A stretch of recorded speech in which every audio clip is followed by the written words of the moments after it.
राम नाम का चमत्कार। एक बार की बात है कि एक गांव में एक साधु रहता था। सारा दिन राम राम जपता रहता और ढोलकी बजाकर कीर्तन करता रहता था। उसकी कुटिया के पास जिस व्यक्ति का घर था वह उससे बहुत परेशान था। एक दिन वह गुस्से में उस साधु के पास कुटिया में पहुंचा और कहने लगा कि तुम दिन रात क्या राम राम रटते रहते हो। तुम्हें तो कोई काम धंधा है नहीं, हमें तो कमाने जाना पड़ता है। तुम्हारी ढोलकी की आवाज से मेरी रातों की नींद हराम हो गई है।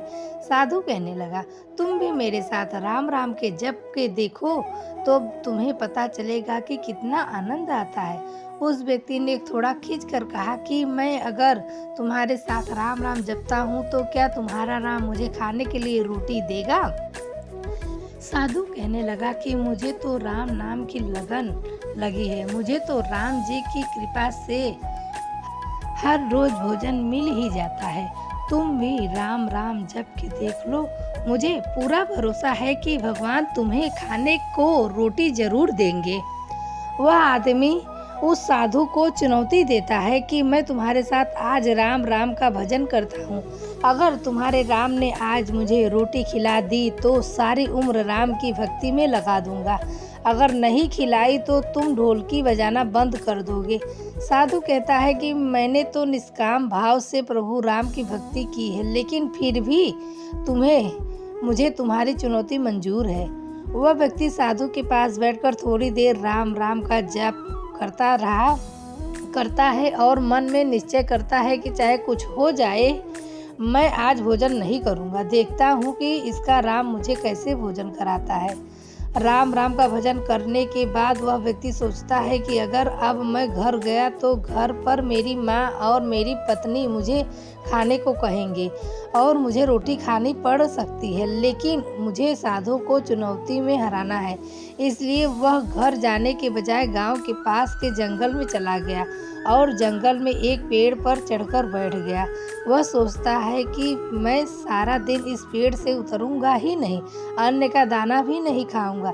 इस तरह मैं साधु को हरा दूंगा और उसका ढोलकी बजाना बंद हो जाएगा। कुछ देर बाद उस जंगल से एक बंजारों की टोली गुजरती है। उन्हें भूख लगी होती है तो बंजारों का सरदार कहता है कि आग जलाकर यहीं पर खाना बना लो, अब खाना खाकर ही आगे बढ़ेंगे। बंजारे उसी पेड़ के नीचे खाना बनाने लगे। बंजारे खाना परोसकर खाने ही वाले थे कि तभी बंजारों को सूचना मिली कि पीछे से डाकू आ रहे हैं। बंजारे डाकुओं द्वारा लूटे जाने के डर से खाना वहीं पर छोड़कर आगे चले गए। वह आदमी पेड़ पर चढ़ा सब कुछ देख रहा था। कुछ समय बाद डाकू भी उसी पेड़ के नीचे पहुंच गए। परोसे हुए गर्मा गर्म भोजन को देखकर डाकू कहने लगे, खुशबू तो बहुत अच्छी आ रही है, लेकिन यह भोजन किसने बनाया और बनाने के बाद आखिर खाया क्यों नहीं।